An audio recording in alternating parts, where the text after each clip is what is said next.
एक जेठानी की 5 देवरानी। हीरालाल और सुधा देवी के 6 बेटे थे, जिसमें राजीव सबसे बड़ा था। उसकी शादी जसिका से कुछ समय पहले हो चुकी थी, मगर उसने बहू की जिम्मेदारियों को कभी समझा ही नहीं था, जिस कारण से सुधा देवी की आंखों में बंधी सास की आस पूरी नहीं हो सकी। ये लो जी, चाय पियो। अरे क्या हुआ भाग्यवान, आज भोर की चाय देने में बड़ी देर लगा दी। अजी आज तबीयत कुछ ढीली लग रही है, इसलिए देर से आँख खुली। अरे तो बहू को बोल देती। अजी तुम्हें पता तो है, बहू का छोटे मोटे काम करने के भी 36 किस्म का मुंह बनाती है और काम से ज्यादा किल करती है। ऐसा लगता है समीरजादी को बहू बनाकर हमारे हाथों बड़ी भूल हो गई है। ऐसे ही समय ढलता जाता है, जिसके साथ सेहत सुधा का साथ छोड़ने लगती है। ये देखकर हीरालाल अपने दूसरे बेटे की शादी के लिए गुणी बहू की खोज में लग जाता है और एक दिन अपने बरसों पुराने दोस्त सीताराम के घर जा पहुंचता है, जहां सीताराम की 5 बेटियां उसके मन में घर कर जाती है। भाई सीताराम, तेरी 5 बेटियां तो गुणों से भरी हुई है। अगर इनके पैर मेरे घर में पड़ जाए तो मेरे घर का सोया भाग्य जाग जाएगा। अरे ये तो मेरी खुशकिस्मती है जो मेरी बेटियों को तुझ जैसा ससुर और सुधा बहन जैसी सास मिलेगी। मुझे ये रिश्ता मंजूर है। हीरालाल घर लौटकर अपनी पत्नी सुधा को ये खुशखबरी सुनाता है, जिसे सुनकर सुधा का मुरझाया चेहरा खुशी से खिल उठता है और बड़े गाजे बाजे के साथ सीताराम की 5 बेटियां बहू बनकर ससुराल आ जाती है, जहां जेठानी 5 देवरानियों के आगे अपनी रईसी का रुआब झाड़ते हुए कहती है, ओह गॉड, देखिए ना सासू माँ, मेरी 5 देवरानियों का लहंगा कितना डल लग रहा है। पता है मेरा वेडिंग लहंगा कितना महंगा था, क्योंकि उसे सव्यसाची ने डिजाइन किया था। जेठानी जी, सभी की किस्मत आप जैसी थोड़ी होती है, और वैसे भी लहंगा महंगा हो या सस्ता क्या फर्क पड़ता है, सचता तो तन पर ही है। अपनी देवरानी का करारा जवाब सुनकर जेठानी जल भुनकर मन ही मन में कहती है, औकात रत्ती भर की नहीं, और देखो तो कैसे गज भर की जुबान चलाई जा रही है। इसका जवाब ये जेठानी तुम्हें सूद समेत लौटाएगी। अगली सुबह 5 देवरानियां एक साथ पहली रसोई की रस्म पूरी करने के लिए एक दूसरे के हाथ बटा रही होती है, जिसे देखकर खाने की मेज पर बैठी सास कहती है, आज इन 5 बहू के आ जाने से हमारे सूने घर आंगन में जैसे आज एक अरसे बाद खुशियों का सवेरा हुआ है। खरा सच कहा भाग्यवान, इन 5 बहू के आ जाने से हमारे घर में बड़ी चहल पहल गूंज उठी है। अरे क्या हुआ बड़ी बहू, तू सर पकड़े क्यों बैठी है? तो और क्या करूं ससुर जी, आपकी 5 बहुओं ने पूरे घर को मछली बाजार जो बना रखा है, इसीलिए मेरा सर फटा जा रहा है। जेठानी जी, अब इसकी तो आदत डाल लीजिए। वो क्या है ना, आपकी 5 देवरानियों के खामोश रहने से कुछ खास बनती नहीं। ये लीजिए जेठानी जी, अगर दर्द नहीं घटे तो झंडू बाम लगा लीजिए। ये सुनकर जेठानी उखड़े लहजे में देवरानियों पर जेठानी की धौंस जमाती है। बस बस, मेरी चहेती बनने का ढोंग मत करो और जल्दी से खाना परोसो। मैं भी तो देखूं मेरे देवरानियों के हाथों में खाना बनाने का कितना जायका है। 5 देवरानियां अपना बनाया खाना जेठानी के थाली में परोसती है, जहां सास ससुर और सभी के पति उनके खाने की वाहवाही करते हैं। वहीं जेठानी खाना थूकते हुए कहती है, आठू, ये भी कोई खाना है? अरे जसिका, कैसी जेठानी हो तुम? इतना स्वादिष्ट खाना बनाया है तुम्हारी देवरानियों ने, उन्हें अच्छा खाना बनाने का क्रेडिट देने के बजाय तुम बेवजह नखरीली जेठानी क्यों बन रही हो? राजीव, तुम तो चुप ही रहो। तुम्हें किसने कहा लुगाइयों के लफड़े में पड़ने को? कमाल है जेठानी जी, आप तो बड़ी चंट है। अगर जेठ जी आपकी जी हुजूरी करे तो ठीक है, और अगर उन्होंने हमारे हक में 2 शब्द क्या कह दिए, आपसे सहा नहीं गया। अपनी देवरानियों के लिए ऐसी दोगली दोहरी सोच कहाँ से बटोर लेती है आप?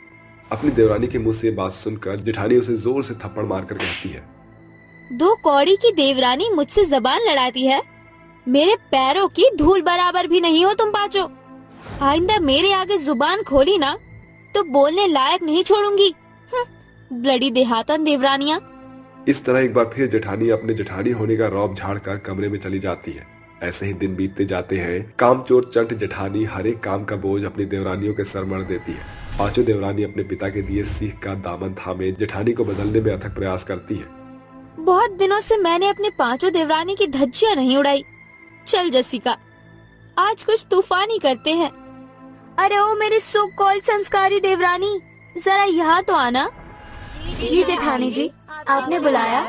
हाँ, ये कुछ साड़ी है, इसे तुम रख लो। जेठानी जी, जहाँ तक हम देवरानी आपको जानते हैं, आप अपनी कोई भी अच्छी चीज हमसे बांटना पसंद नहीं करती। हाँ, मेरी चिंदी देवरानियों, तुम्हारी ये जेठानी तुम पांचों की तरह गई गुजरी गरीब नहीं। अब तुम तो हर दूसरे दिन एक ही साड़ी दोहराकर पहनती रहती हो, मगर मैं कोई भी साड़ी एक बार से ज्यादा नहीं पहनती। इसीलिए ये सारी तुम पांचों अपने जेठानी की सौगात या फिर यूँ कह सकते हैं कि भीख समझकर रख लो। ठीक है जेठानी जी, इस उपहार के लिए शुक्रिया। ये बोलकर पांचों देवरानियां साड़ी उठाकर चली जाती है और जेठानी तल में पटकते हुए कहती है, पता नहीं किस मिट्टी की बनी है ये पांचों। मैं इन पांचों देवरानियों को इतना नीचा दिखाती हूँ, मगर ये टस से मस नहीं होती।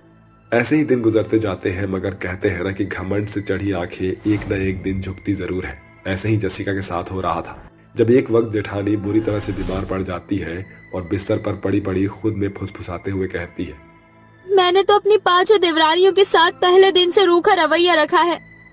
अब इस बीमारी में मेरा रख रखाव कौन करेगा? हम करेंगे जेठानी जी। जेठानी जी, देवरानी जेठानी के रिश्ते में ऐसी खट्टी मीठी नोकझोंक तो होती ही रहती है। इसका ये मतलब थोड़ी कि बीमारी बदहाली में हम उस बात का बदला साधे। इस तरह पांचों देवरानियां अपनी जेठानी का अच्छे से रख रखाव करती है, अच्छे से ध्यान रखती है। कोई सारा दिन उसके साथ बैठती है तो कोई उसके देख रेख में जाग कर रात काली करती है। और देवरानियों के स्नेह और देख रेख से जल्द ही जेठानी बीमारी के बिछौने से उठकर खड़ी हो जाती है। देखा बड़ी बहू, जिन देवरानियों के कामों में तू खोट निकालती रहती थी, आज तेरी उन्हीं देवरानियों ने तुझे बीमारी से बाहर निकालने में अपनी दिन रात की मेहनत झोंक दी है। सच कहा ससुर जी आपने। मेरी देवरानियां हर गुण से भरी हुई है, चाहे वो कांताबाई बनकर सफाई करने की हो, या चाहे बात किचन में करछी चमचा चलाने की हो, या बीमार पड़ने पर केयर टेकर बनने की हो। इसमें बड़ी बात क्या है? ये तो मेरी गरीब देवरानियों की ड्यूटी थी। बस जेठानी जी, बहुत बोल चुकी आप। लगता है आप हम पांचों देवरानियों की चुप्पी को हमारी कमजोरी समझ बैठी है। मगर एक बात सुन लीजिए, हम आपके हाथों हुई हर दिन की बेइज्जती बस इसलिए बर्दाश्त करते रहे ताकि एक दिन आपका मन पसीज पड़ेगा और आप भी हमारे साथ घुल मिल जाएंगी। मगर शायद ऐसा नहीं हुआ हो। भले आप पैसों से बड़ी अमीरजादी हैं, मगर सोच से उतनी ही छोटी। इसीलिए आप परिवार के प्यार और रिश्ते नाती को पैसे से आंकती है, मगर पैसा रिश्तों का मोल ना चुका सका है, ना चुका पाएगा। अफसोस, जब तक आपको ये समझ में आएगा तब तक कहीं देर ना हो जाए। अपनी देवरानी के कहे खड़े शब्द जेठानी के मन में खटक जाते हैं और वो चुपचाप से खड़ी उनकी झंझनाहट भरी बातें सुनकर हाथ मलते हुए कहती है, आई एम सॉरी। तुम पांचों मुझसे रूठो मत। तुम्हारे साथ खट्टी मीठी नोकझोंक से ही तो मेरा दिन शुरू होता है। मेरी देवरानियों, मैं वादा करती हूँ कि अब फिर कभी रिश्तों में रुपयों को नहीं लेकर आऊंगी। बस तुम पांचों मुझसे मुंह ना सुझाना। मैं तो बस तुम्हें छेड़ रही थी, मगर वो हर दिन हर लम्हा जब तुम पांचों ने मुझे ठीक करने में दिया, उसी बीच मुझे अपने किए का पछतावा हो गया था। इस तरह आखिर में जेठानी को अपने पांचों देवरानियों का अपार स्नेह और समर्पण उसे बेहतर बदलाव देता है और जेठानी अपनी देवरानियों से बहू के गुण सीखने लगती है। काली देवरानी के सोने के बाल। कावेरी का रंग बहुत काला था, साथ ही उसके सिर पर कुछ ही गिने चुने बाल थे, जिस कारण उसकी तीनों जेठानियां गौरी, रूपाली और आमना उसके साथ बेरुखी से पेश आती थी। अरे ओ कल्लू माई, कहाँ मर गई? आज हम जेठानियों को चाय नसीब होगी कि नहीं?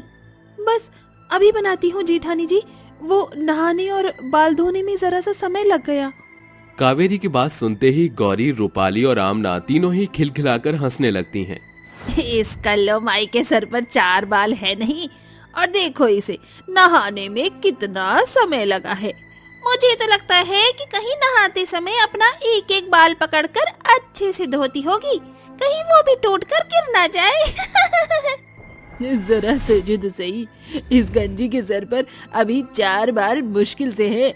अगर इसके घने लंबे बाल होते तो इसे तो पूरा एक दिन नहाने में ही लग जाता, क्योंकि इसे अपना हर एक बाल जो धोना मल्ला होता है। अरे ओ नजर बट्टू, यहाँ खड़ी खड़ी अब हमारा मुंह क्या देख रही हो? जाओ रसोई में जाकर हमारे लिए गर्मा गर्म चाय बनाकर लाओ। और हाँ, साथ में गर्मा गर्म पकौड़े भी बना लेना। ये पहली दफा नहीं था जब कावेरी को अपने काले रंग के कारण अपनी जेठानियों के आगे शर्मिंदा होना पड़ा, क्योंकि उसे रोजाना ये बातें सुनकर बहुत बुरा लगता है, लेकिन वो किसी से कुछ नहीं कह पाती, जिसके चलते वो चुपचाप रसोई में जाती है और अपनी जेठानियों के लिए नाश्ता बनाना शुरू कर देती है। कुछ ही देर में कावेरी नाश्ता बनाकर अपनी जेठानियों को लाकर दे देती है।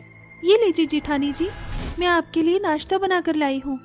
पकौड़े भी हैं और गर्मा गर्म चाय भी है। गौरी जैसे ही पकौड़ा खाती है वो अपने मुंह से पकौड़ा उगलते हुए काली देवरानी पर ताने कसती है। हे भगवान, छी छी छी छी, कितना गंदा स्वाद है इसका। क्यों री, जली उपली, तू हमें ऐसे बेस्वाद पकौड़े खिलाकर पेट में दर्द करवाना चाहती है? मैं इसकी सब चाल जानती हूँ। ऐसा कहने के बाद रूपाली कसकर कावेरी का हाथ पकड़ लेती है और उसके हाथों को मरोड़ने लगती है, जिसके चलते बेचारी कावेरी को बहुत दर्द होने लगता है। इसको ऐसा लगता है कि अगर ये हमें ऐसा बेस्वाद खाना बनाकर खिलाएगी तो हम इससे खाना बनवाना छोड़ देंगे। लेकिन आज इसको इसकी गलती की सजा तो मिलनी ही चाहिए, ताकि दोबारा इसके हाथ का जायका ना बिगड़े। हाँ हाँ, इसे आंगन के पेड़ से बांध दो। इस गंजी टकले की जगह वहीं पर है। अरे नहीं नहीं, ये तो बहुत आसान होगा। क्यों ना हम इसके सर पर जो 4 बाल बचे हैं उन्हें भी उड़ा दें, क्योंकि इस बेचारी को अपने 4 बाल धोने में बहुत समय लगता है ना रहेगा बांस, ना बजेगी बांसुरी। आमना की बात मानकर वो तीनों मिलकर कावेरी के सिर के ऊपर से सारे बाल कैंची से काट देती हैं और उसे बिल्कुल गंजी बना देती हैं। ये तुमने क्या किया? थोड़ा तो मेरे बालों के बारे में सोचा होता। तुम तीनों मेरी जेठानी हो, मैंने तुम्हारे साथ कभी बुरा नहीं किया। अच्छा, इसकी जुबान कैंची की तरह भी चलती है। मैं तो कहती हूँ आज अच्छा मौका है, माँ जी भी सत्संग गई है, इस काली टकली चुड़ैल को इस घर से भगा देते हैं। गौरी, रूपाली और आमना तीनों मिलकर कावेरी को बहुत मारते पीटते हैं और उसे घसीट कर घर से निकाल देते हैं और वो रोते बिलखते हुए एक जंगल की तरफ चलने लगती है। आखिर मैंने किसी का क्या बुरा किया जो मेरे साथ ऐसा हुआ? भगवान, ये किस जन्म की तुम मुझे सजा दे रहे हो? इससे अच्छा तो तुम मुझे पैदा ही ना करते इस दुनिया में। कावेरी रोते रोते चलती रहती है। तभी अचानक से उसके पैरों में एक पत्थर आ जाता है और वो धड़ाम से नीचे गिर जाती है, जिसके चलते उसके सिर पर एक गहरी चोट लगती है और वो वहीं बेहोश हो जाती है। बेहोश होने के बाद उसे उसकी माँ नजर आती है। मेरी बेटी, मैं जानती हूँ कि तुम्हें बहुत परेशानी हो रही है। इस काले रंग और बाल न आने की वजह से मैं तुम्हारी मदद करने आई हूँ। माँ, आप मेरी मदद मत करो, आप मुझे अपने साथ ले चलो। नहीं बेटी, ये जीवन बहुत ही मुश्किल से मिलता है। अपने जीवन के महत्व को समझो और अपनी जिंदगी में आगे बढ़ो। ऐसा कहने के बाद चंचल अपनी बेटी के सिर पर हाथ फेरती है, जिसके बाद उसके सिर पर सोने से सुनहरे लंबे बाल निकल आते हैं और वो बहुत सुंदर और गोरी हो जाती है। तभी अचानक से कावेरी की आंखें खुलती हैं। अरे, लगता है बेहोश होने की वजह से मुझे कोई सपना आ गया था। ऐसा सोचकर कावेरी एक नदी किनारे पानी पीने के लिए रुक जाती है, लेकिन जैसे ही वो अपने आप को पानी की परछाई में देखती है वो हैरान रह जाती है। हे भगवान, क्या ये सच है?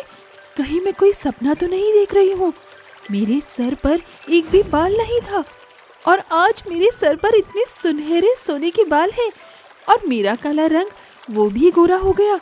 मुझे तो यकीन ही नहीं होता। कावेरी ये सब देखकर बहुत खुश होती है, लेकिन तभी उसे भूख लगने लगती है। मैंने सुबह से कुछ भी नहीं खाया है, बहुत जोरों से भूख लगी है। काश मुझे यहाँ कहीं खाना मिल जाता। कावेरी के इतना कहते ही उसके सुनहरे बालों से एक रोशनी निकलती है, जिसके अंदर से बहुत ही स्वादिष्ट खाना प्रकट होता है। अरे, ये क्या? लगता है ये कोई मामूली सोने के बाल नहीं, बल्कि जादुई सोने के बाल हैं और ये मेरी इच्छा पूर्ति को पूरा कर सकते हैं। कावेरी अब बहुत खुश होती है और पेट भरकर खाना खाती है, जिसके बाद वो अपने सोने के सुनहरे बालों से कहती है, जादुई सुनहरे बाल, मुझे रहने के लिए घर चाहिए, क्या तुम मेरी मदद कर सकते हो? कावेरी के इतना कहते ही कावेरी की जादुई सुनहरे बालों से एक रोशनी प्रकट होती है, जिसके बाद देखते ही देखते वहां एक बहुत सुंदर घर प्रकट हो जाता है। जैसे ही कावेरी उस घर के अंदर जाती है, उस घर में रहने की सभी सुख सुविधाएं होती हैं। अरे वाह, यहाँ तो रहने की सभी सुख सुविधाएं हैं। मुझे तो यकीन ही नहीं होता। तभी कावेरी एक कमरे की अलमारी खोलती है जिसके अंदर बहुत प्यारी प्यारी और सुंदर ड्रेसेस होती हैं। अरे वाह, मुझे तो यकीन ही नहीं होता। इतनी प्यारी प्यारी ड्रेसेस हैं यहाँ। लगता है कोई सपना देख रही हूँ। अपने आप को एक चोटी काट कर देखती हूँ। कावेरी अपने आप को एक चोटी काटती है जिसके बाद उसे समझ आ जाता है कि ये कोई सपना नहीं बल्कि हकीकत है, जिसके चलते वो एक प्यारी सी ड्रेस पहनकर अपनी जेठानियों के पास पहुंच जाती है। हे भगवान, मुझे तो यकीन ही नहीं होता। क्या ये वही कावेरी है? ये कल्लो माई अचानक से इतनी गोरी और इसके सर पर बाल कैसे आ गए? ये कोई जादू टोना तो नहीं करवा कर आई है अपने ऊपर? मैं तो कहती हूँ इससे दूर ही रहो। नहीं, ये सब तो मुझे वरदान में मिले हैं। मेरी माँ ने मुझे वरदान दिया और सब कुछ ठीक हो गया। कावेरी की बात सुनने के बाद उसकी तीनों जेठानियों के मन में लालच आ जाता है, जिसके चलते वो प्यार का ढोंग रचाकर कावेरी के पास जाती हैं और उसके बाल छूने के लिए कहती हैं। अगर तुम्हारे ये बाल असली हैं ना, तो क्या हम इन्हें छू सकते हैं? हाँ हाँ, क्यों नहीं। आमना, रूपाली और गौरी तीनों कावेरी के बाल छूने के चक्कर में कैंची से उसके बाल काटने वाले होते हैं, लेकिन जैसे ही वो तीनों उसके बालों को स्पर्श करती हैं, उन तीनों के हाथ जलने लगते हैं। तभी एक आवाज आती है। मैं तुम्हारे लालच को बखूबी जान गई थी और मुझे पता था कि तुम तीनों मिलकर ऐसा कुछ जरूर करोगी। हमें अपनी गलती का एहसास है, हमें माफ कर दो। तुम्हारे हाथ जोड़ रहे हैं, इसे ठीक कर दो। कावेरी, तुम्हें हमारी मदद करो, हम हाथ जोड़ रहे हैं, हमें बचाओ। आज के बाद हम आपकी बेटी के साथ ऐसा कभी कुछ नहीं करेंगे। हमें एक आखिरी मौका दे दो। माँ, इन्हें छोड़ दो। ये मेरी जेठानियाँ हैं और इन्हें अपनी गलती का पछतावा भी है। कावेरी के समझाने पर उसकी माँ उनके हाथों में जल रही आग को बुझा देती है, जिसके बाद उन तीनों को अपनी गलती का पछतावा होता है और वो अपनी देवरानी कावेरी के साथ खुशी खुशी रहने लगती हैं। जामुन के पेड़ पर चुड़ैल का झूला। मंडा नामक एक गांव था जहां गर्मी में सभी लोग जामुन के पेड़ का कई तरह से लुत्फ उठाते हैं। उसकी छांव में बैठते थे और जामुन को तोड़कर बच्चे क्या बड़े क्या सभी खाया करते थे। जामुन थे इतने अच्छे और इतना ही नहीं, बच्चे उस जामुन के पेड़ पर झूला लगाकर भी झूलते थे, क्योंकि वो जामुन का पेड़ बहुत बड़ा था। तभी दोपहर में 12 साल का टीटू अपने दोस्त सोनू और जोया के साथ उस पेड़ के जामुन तोड़कर खा रहा था। टीटू, सोनू, मेरे लिए भी जामुन तोड़ो ना। तुम्हें पता है मैं पेड़ पर चढ़ नहीं सकती। क्यों तरसा रहे हो? दो, मुझे भी खाना है। ला रहा हूँ पागल। ऐसा कर, मैं डंडे से जामुन की डाली हिलाऊंगा, तू नीचे चुन्नी बिछा ले ताकि जामुन इस पर गिरे। इसकी जितनी है टीटू, तू जमीन पर ही गिरा ले, हम धोकर खाएंगे जामुन। अरे मेरा मजाक मत उड़ाओ, जामुन दो, बहुत खाने का मन है। तभी वो बच्चे जामुन तोड़कर एक साथ बैठकर जामुन खाते हैं और कहते हैं, चलो बहुत जामुन खा लिया, अब झूले पर झूलते हैं। हाँ हाँ चलो, मैं भी झूलूंगी। नहीं, पहले मैं। तभी वो स्टोन पेपर सीजर करते हैं, जिसमें जोया जीतकर सबसे पहले झूले पर झूलती है, तो दोनों लड़के भी चिढ़ते हैं। फिर वो बारी बारी से झूलते हैं। तभी एक बिखरे से बालों वाली औरत जूही झूले को देखकर कहती है, अरे वाह, कितना बड़ा जामुन का पेड़ है और यहाँ तो झूला भी है। मैं तो झूला झूलूंगी, मैं तो झूला झूलूंगी। ए उतरो, मुझे भी झूला झूलना है। हटो हटो। हम क्यों हटे? हमारा झूला है, यहाँ हम पहले आए हैं, हम नहीं जाएंगे। अरे हटो हटो, मुझे भी जामुन खाना है, मेरा पेड़ है ये और अब मैं ही झूलूंगी यहाँ पर। हट जाओ यहाँ से, वरना धक्का मार दूंगी तीनों को। ऐसे कैसे मार दोगी? जबरदस्ती है, शर्म नहीं आती? इतनी बड़ी होकर बच्चों से झूला छीनती हो। देखो तो जामुन खाने हैं, खा लो, लेकिन हम झूला नहीं देंगे। कैसे नहीं दोगे? मैं तो झूला भी झूलूंगी, जामुन भी खाऊंगी और तुम्हें यहाँ से भगाऊंगी भी। देखती हूँ मुझे कौन रोकता है। हम रोकेंगे, ईंट पत्थर मारेंगे जब पता चलेगा और अपने पापा को भी बुलाएंगे। टीटू के पापा मुखिया है इस गांव के, छोड़ेंगे नहीं तुम्हें। अच्छा तो ये बात है, अभी बताती हूँ। वो साइको औरत बच्चों से झूला छीनने लगती है। लेकिन बच्चे भी झूला नहीं छोड़ते और टीटू झूले से गिर जाता है। तभी जोया पत्थर उठाकर उसके मारती है, फिर वो दोनों को धक्का मारती है, जिससे जोया और टीटू को सिर पर चोट आती है। माँ पापा, इसने मारा, मैं तुम्हें छोड़ूंगी नहीं। अरे तुम दोनों के तो सिर से खून बह रहा है, चलो चलो घर चलते हैं, इसकी शामत बाद में बनाएंगे। तभी सोनू उसकी आंखों में मिट्टी फेंक कर कहता है, अब खा ले पागल औरत जामुन। ये क्या किया? तुम बच्चों को तो मैं छोड़ूंगी नहीं, मेरी आंखों में मिट्टी डाली है ना। अपनी आंखें धोकर वो उसी जामुन के पेड़ पर झूला झूलने लगती है।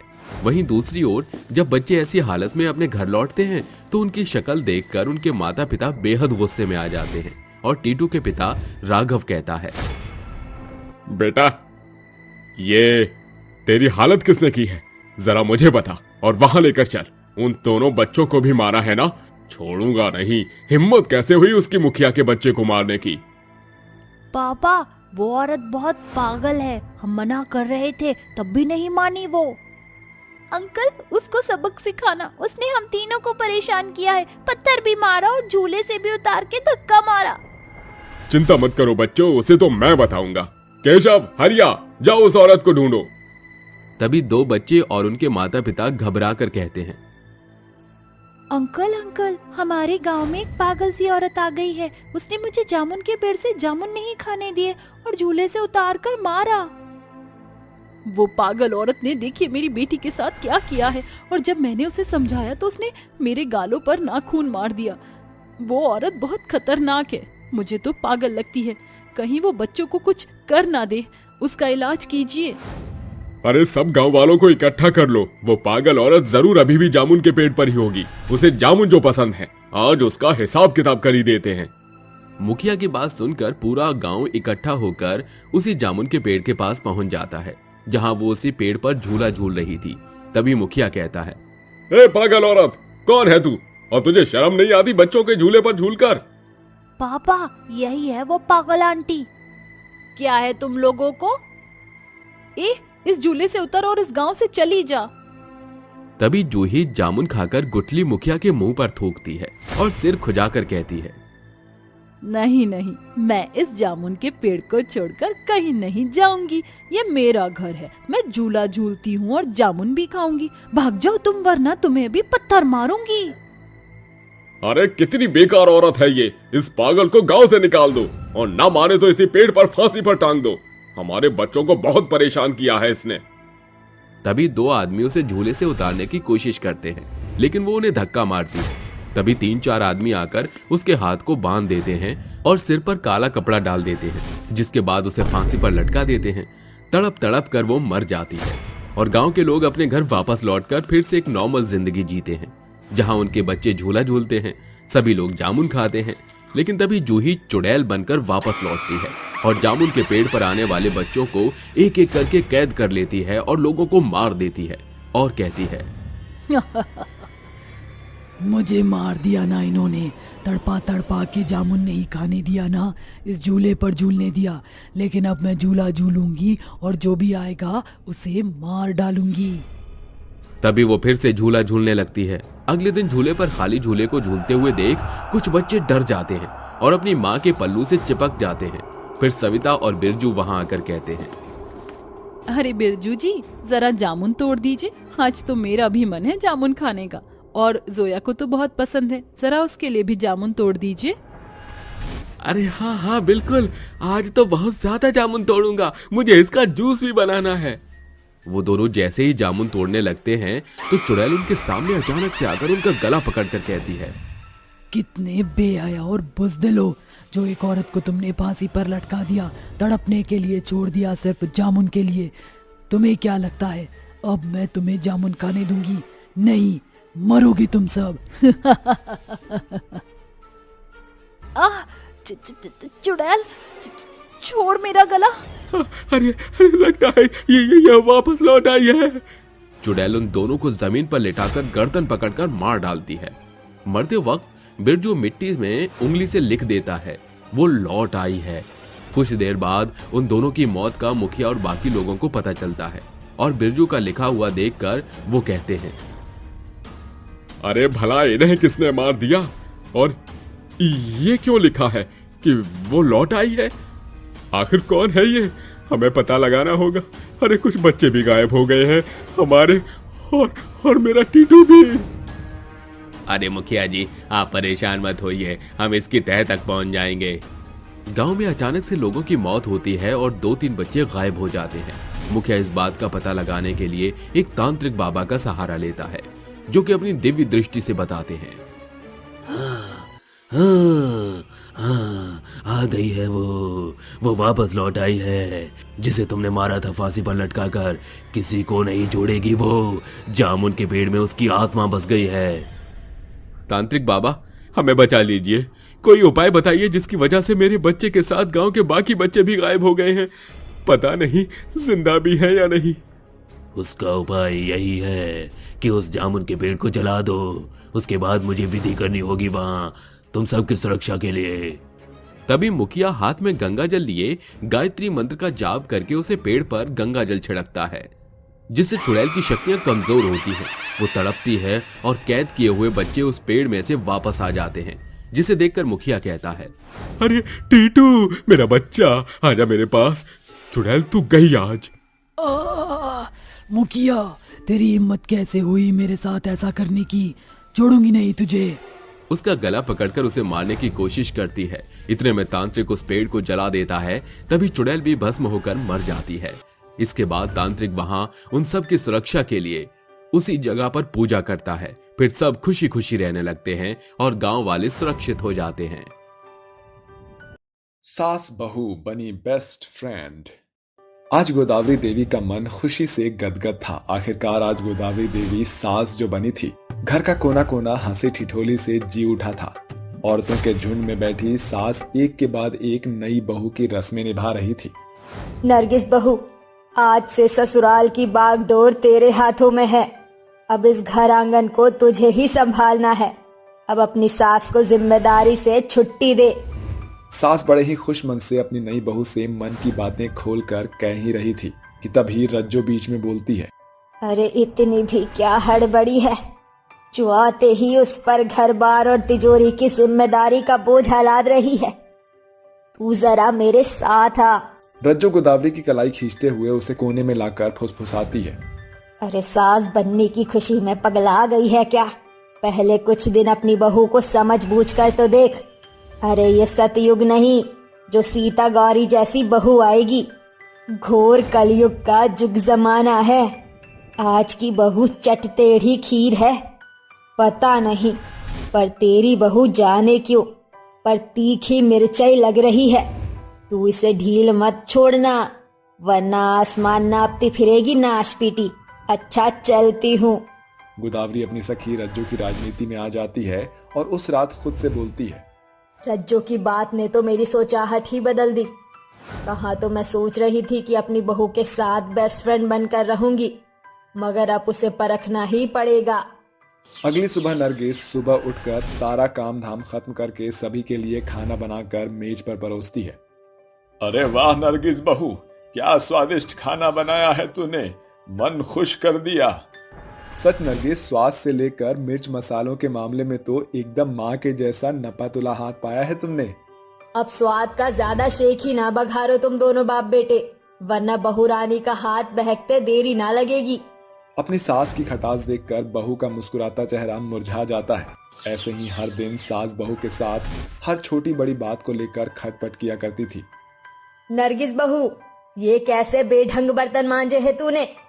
खाने में तो 10 जनों की खुराक भी अकेले खा जाती है, मगर एक बर्तन का जूठन नहीं जाता। माफ कर दीजिए माँ जी, मैंने तो बर्तन हाथ गड़ाकर मांजा खंगाला था। पता नहीं कैसे छूट गया जूठन, मैं दोबारा धो दूंगी। फिर उसी रात, नरगिस बहू कहाँ है तू? जरा यहाँ तो आ। जी माँ जी, आपने बुलाया? अरे तेरी आंखें है कि बटन? उलुल जुलुल तरीके से सफाई करती है, ऊपरी झाड़ पोछ करती है, कोने कोने का कचरा निकालने कबाड़ी वाला उठाने तो आएगा नहीं। हद होती है काम चोरी की। सास बिना रुके बहू पर कुड़कुड़ा रही थी कि तभी उसे जोरों की खांसी उठती है। माँ जी, आप ज्यादा मत बोलिए, आपकी सेहत बिगड़ रही है, चलिए मेरे साथ। बहू सास को बिछौने पर लाकर लिटा देती है और झट से डॉक्टर को घर बुलाती है। डॉक्टर साहब, मेरी सासू माँ ठीक तो है ना?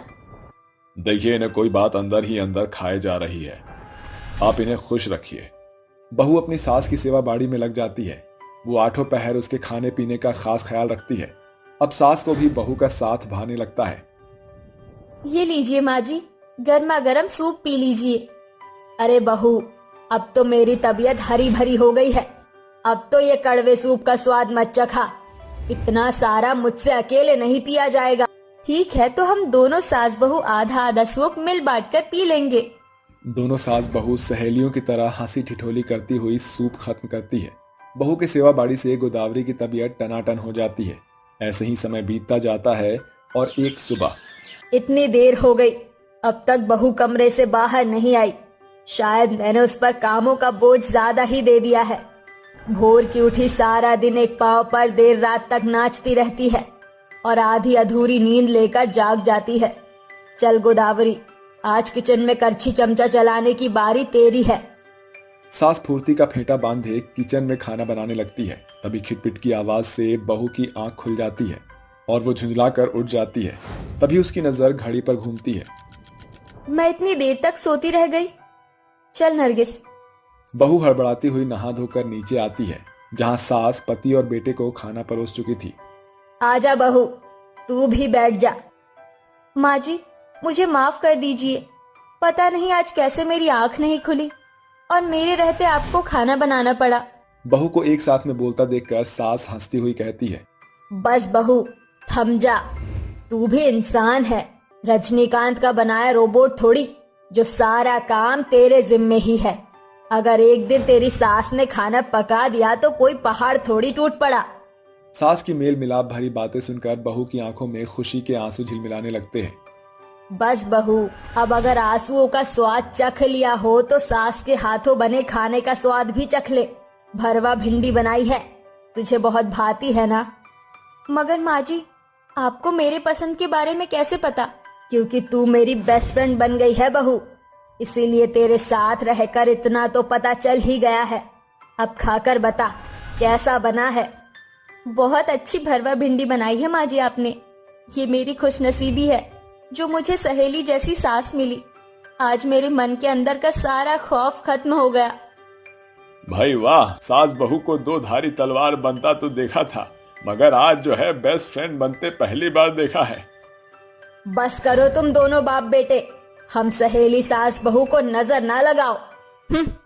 ऐसे ही समय गुजरता जाता है और दोनों सास बहू सहेली की तरह हर दिन बिना किसी खटपट के खुशी से बिताती रहती थी। वो हर काम मिल बांट कर करती थी, मगर कुछ ही दिनों बाद दोनों सास बहू एक साथ बीमार हो जाती हैं। माँ, क्या बात है, आप सास बहू में तकरार हुई है क्या? जो किचन कदम सुना पड़ा है, लगता है आज हम बेचारे बाप बेटे को कुछ खाने को नहीं मिलेगा। अरे नहीं बेटा, बहू का तन बदन बुखार के मारे भट्टी के जैसे धधक रहा है और मेरी भी तबीयत ढीली है। अब ऐसे में बहू पर कामों का बोझा थोपना भली बात नहीं। आज बाहर से खाना मंगा लो। वो क्यों भला भाग्यवान, हमारे रहते बाहर से खाना। आज खाना सास बहू के पति पकाएंगे। मगर अगर मगर कुछ नहीं माँ, जब सास बहू का तकरार भरा रिश्ता बिना नोक झोंक या खटपट किए खुशी से बेस्ट फ्रेंड बनकर रह सकते हैं, तो हम एक दिन के लिए जोरू का गुलाम बनकर क्यों नहीं रह सकते? ये सुनकर सास का सीना खुशी से चौड़ा हो जाता है, जिसके बाद दोनों के पति खुशी से रसोई में खाना पकाते हैं और सास बहू सोफे पर बैठकर उन्हें फरमाइश पेश करती हैं। पिताजी, इन बेस्ट फ्रेंड सास बहू के चक्कर में हम बाप बेटे थे, आज बावर्ची बन गए हैं। मगर बेटा, अगर साल के 12 महीने ये सास बहू हमारी छोटी छोटी खुशियों का ख्याल रख सकती हैं, तो एक दिन के लिए हम बावर्ची बन के घर में खाना नहीं बना सकते हैं क्या? देख रही है माँ जी, हम सास बहू बेस्ट फ्रेंड क्या बनी। ससुर जी और रंजीत हमें देख रसोई में खड़े हैं। सो तो है बहू, काश की हर घर की सास बहू सहेलियां बनकर रहती, तो सास बहू के बिगड़ते बदलते रिश्तों का सिलसिला खत्म हो जाता। ऐसे ही आगे भी गोदावरी और नरगिस बेस्ट फ्रेंड सास बहू बनी रहती हैं और उन्हें देखकर कई सास बहू के बिखरे रिश्ते भी सिमटने लगते हैं।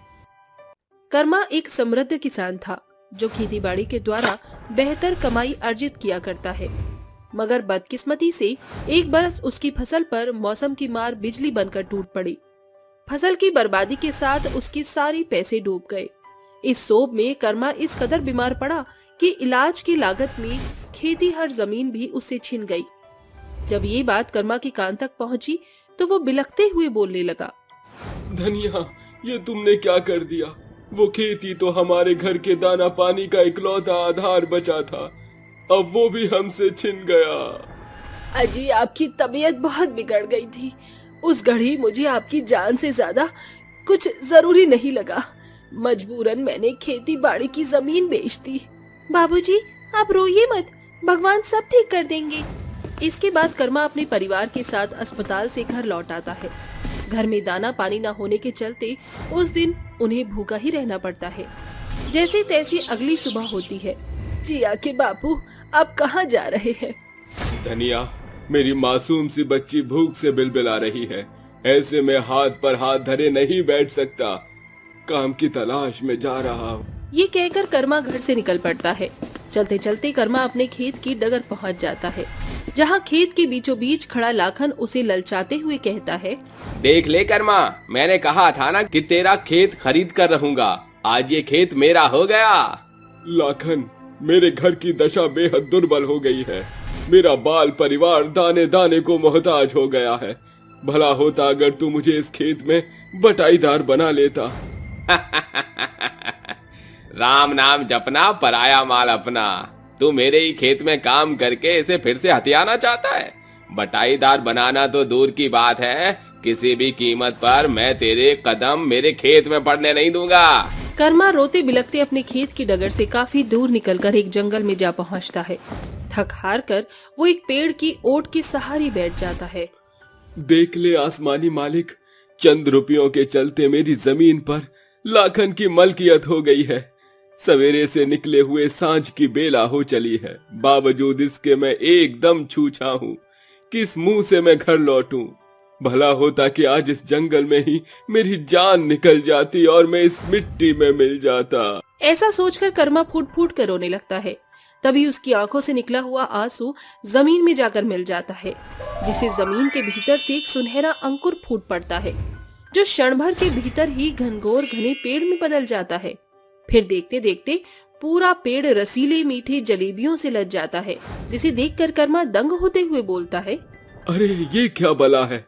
ये सब कुछ मेरी समझ से एकदम परे है।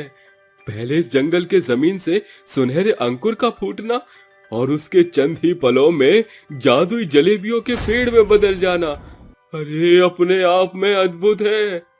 वो ऐसा सोच ही रहा था कि अचानक जमीन को चीरती हुई एक देवी शोभायमान स्वरूप को धारण किए धरती पर प्रकट होती है, जिसे देखकर कर्मा टखनों पर बैठकर उन्हें प्रणाम करता है। प्रणाम देवी, आप कौन हैं? कर्मा, मैं धरती माँ हूँ।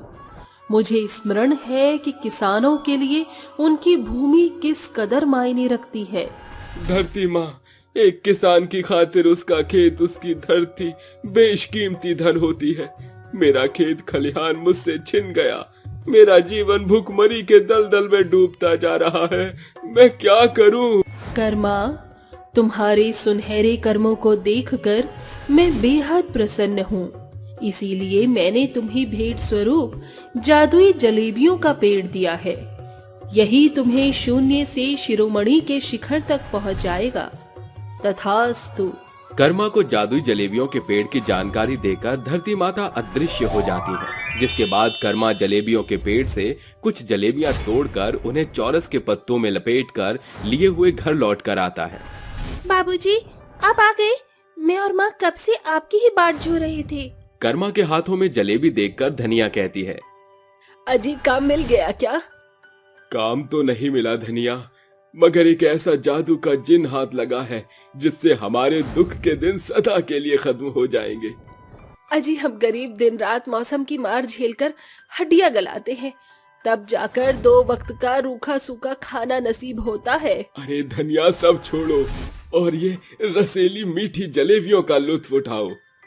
जैसे ही तीनों जादुई जलेबियां खाते हैं, तभी धनिया जलेबियों की बड़ाई करते हुए बोलती है, अजी वाह, जलेबी का स्वाद तो बेहद मनोहर है। इन जलेबियों को खाकर ऐसा जान पड़ रहा है जैसे मुंह के भीतर शहद की गगरी घुल गई हो। हाँ बाबूजी, ये जलेबियाँ तो बहुत ही स्वादिष्ट है। इतनी रसीली मीठी जलेबियाँ मैंने आज से पहले कभी नहीं खाई थी। मेरी जिया बेटी को जलेबियाँ इतनी ज्यादा पसंद है तो कल से बाबूजी जलेबियों का व्यापार शुरू करेंगे। अजी आपको पता है ना, हमारे पास अभी एक फूटी कौड़ी नहीं है। ऐसे में जलेबियाँ बनाने का सामान कहाँ से लेकर आओगे? सवेरे तुम्हें सारे सवाल के जवाब मिल जाएंगे। अगली सुबह कर्मा धनिया को लेकर जंगल आता है जहाँ जादुई जलेबियों का पेड़ होता है। ये देखकर धनिया कहती है, अरे ये कढ़ाई में तली जाने वाली जलेबियाँ पेड़ पर कैसे पहुँच गई? धनिया, ये जादुई जलेबियाँ हैं जो मुझे धरती माँ से भेंट में मिली हैं। कर्मा जादुई जलेबियों के पेड़ पर चढ़कर जलेबियाँ तोड़ तोड़ कर टोकरी में भरने लगता है। ये क्या हो रहा है? तुम जिस डाल से जलेबियाँ तोड़ रहे हो, देखो वहाँ दूसरी जलेबियाँ उगे जा रही है। अरे यही तो जलेबियों का जादू है धनिया। इसके साथ दोनों दंपत्ति जादुई जलेबी को ठेले पर लाद कर उन्हें बेचने बाजार पहुँचते हैं। मीठी रसीली जलेबियाँ खा लो, एक बार खाओगे बार बार आओगे। आवाज सुनकर जनता जादुई जलेबी को खाने के लिए कतार में खड़ी हो जाती है। कर्मा और धनिया लोगों को जलेबियां परोसने लगते हैं, जिसे खाकर महेंद्र बोलता है, बहुत खूब, वाह वाह भाई वाह, क्या जबरदस्त जलेबियां बनाई हैं तुमने। इसके भीतर भरा हुआ ये मीठा रस तो एकदम अमृत जल जैसा है। सच कहा महेंद्र, ये जलेबियां इतनी जबरदस्त बनी हैं कि पेट भर गया, मगर मन है कि भरने का नाम ही नहीं ले रहा। उस रोज जादुई जलेबियों से कर्मा की खूब कमाई होती है। ऐसे ही हर दिन कर्मा और धनिया जंगल जाकर जादुई जलेबियां तोड़कर उन्हें बाजार में बेचा करते। उनकी जलेबियों की मांग बाजार भर में बढ़ चुकी थी, जिससे उनके जीवन की रेल पटरी पर पहुंच गई थी। अजी, मैंने सालों से सिर्फ सपना संजोया था कि हमारा घर इतना सुंदर होगा। क्या पता था कि वो इतनी जल्दी साकार भी हो जाएगा। अरे धनिया, सच मानो ये सब कुछ जादुई जलेबियों की बदौलत ही हुआ है। वो बातें कर ही रहे थे, उन्हें इस बात की जरा भी खबर न थी कि लाखन ने उनकी बात सुन ली।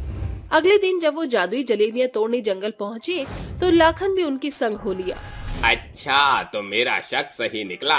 ये जादुई जलेबियां तुम्हारी बुलंदी का गढ़ हैं। चल, मेरी जादुई जलेबियों के पेट, मुझे खूब सारी जलेबियां दे। ये बोलकर लाखन जादुई जलेबी से लदी डाल को हिलाने डुलाने लगता है कि अचानक जादुई जलेबियों के पेड़ से बेशुमार पत्थर लाखन पर बरसने लगते हैं। मैया रे, मर गया रे। अरे कर्मा, रोक, इस पेड़ को रोक, वरना ये जादुई जलेबियों का पेड़ मेरी जान ले लेगा। रुक जाओ जादुई जलेबी के पेड़, रुक जाओ, इसे जाने दो। कर्मा के कहते ही पेड़ एकदम शांत स्थिर हो जाता है, जिसके बाद वो बोलता है, लाखन, कई बार जोर जबरन नहीं बनती। तू केवल लोगों को माटी समझकर रौंदने का काम करता है। जिस दिन तू धरती को धन समझने लगेगा, ऐसे कितने ही जादुई जलेबी के पेड़ तेरे पास भी होंगे। कर्मा की बात से लाखन बेहद शर्मसार होता है और अपनी गलती के लिए उससे माफी मांगता है। मुझे माफ कर दे कर्मा, तुझसे अमीर होने की होड़ में मेरी आंखें घमंड से चढ़ गई थी, मगर आज मेरी अकल पर पड़े पत्थर हट गए हैं। ये बोलकर वो चला जाता है। सच है साथियों, जैसे बुरी चीजों की फसल का फल किसान के लिए कूड़न बन जाती है, वैसे ही कर्मों की कटनी अक्सर इंसान को सबक सिखाती है।